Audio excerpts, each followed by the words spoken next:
Si jamais un jour tu te retrouves dans la mer, tu es là avec ton petit bateau, tu sais, il y a plein de gens, ils prennent le bateau, ils vont au milieu de la mer nager. Et d'un coup, tu es en train de nager, tu vois ça devant toi, qu'est-ce que tu fais?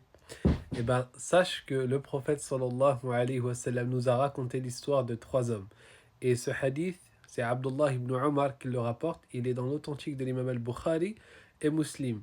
Il y a trois hommes qui étaient partis se réfugier dans une grotte pour se reposer.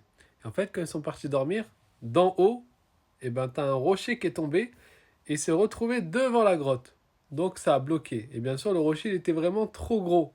Donc même à trois, c'était impossible qu'il bouge ce rocher. C'était pas possible. Alors là, ils ont dit quoi? Rien va nous sauver aujourd'hui, si ce n'est par le fait d'invoquer Allah Azzawajal en mentionnant une bonne action qu'on a fait, des bonnes actions qu'on a fait, vraiment des actions où vraiment c'était quelque chose de profond, quelque chose de lourd. Et bien si on demande à Allah Azzawajal en rappelant cette action-là, en gros, on cherche l'intersection, on cherche qu'Allah Azzawajal nous accepte cette demande qu'on va faire en citant cette action-là, ben ça va pouvoir nous libérer. Et ben chacun a cité. Par exemple, le premier, il a dit, Ya Allah, j'avais une action. C'était que à chaque fois que je voulais servir des gens, c'est-à-dire leur servir à boire, ici en l'occurrence, je ne servais personne avant d'avoir servi mes parents. Au point où un jour je suis parti traire, il est parti traire du lait dans des vaches, et il est revenu, sauf qu'il a trouvé ses parents qui dormaient. Alors, il aurait pu se dire, bon, demain, je leur donnerai, là, je vais donner à ma famille qui sont encore là. Bah lui, non.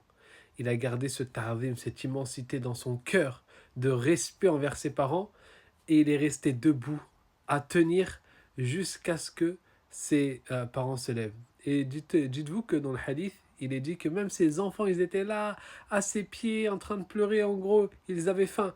Mais lui, tellement il avait un respect profond et un ta'zim de ses parents, il a attendu que ses parents se réveillent, il les a laissés dormir, se reposer, il les a pas réveillés, il leur a donné et après il a donné à leur famille. Il a dit, Ya Allah, si j'ai fait ça pour ta face, eh ben écarte ce rocher de la grotte. Et il a commencé à s'écarter un petit peu. Et les deux autres qui étaient avec lui ont fait pareil, jusqu'à qu'ils ont pu se libérer. Alors si toi aussi un jour tu te retrouves dans une situation où tu te dis je suis bloqué, qu'est-ce que je vais faire, tu ne vois pas l'issue, bah fais comme ces gens-là. Dis Ya Allah, repense à une action que tu as fait pour Allah subhanahu wa ta'ala, une action profonde, une action peut-être même tu avais l'opportunité de prendre ton haqq, mais tu ne l'as pas fait en cherchant que la face d'Allah subhanahu wa ta'ala. Bah dis comme eux, comme ils ont dit, oh Allah, si ce que je fis, je l'ai fait pour ta face, j'ai cherché ta face derrière cela, alors donne-moi une issue favorable, facilite-moi, écarte-moi des difficultés de cette affaire-là. Qu'Allah Azza wa Jal nous facilite.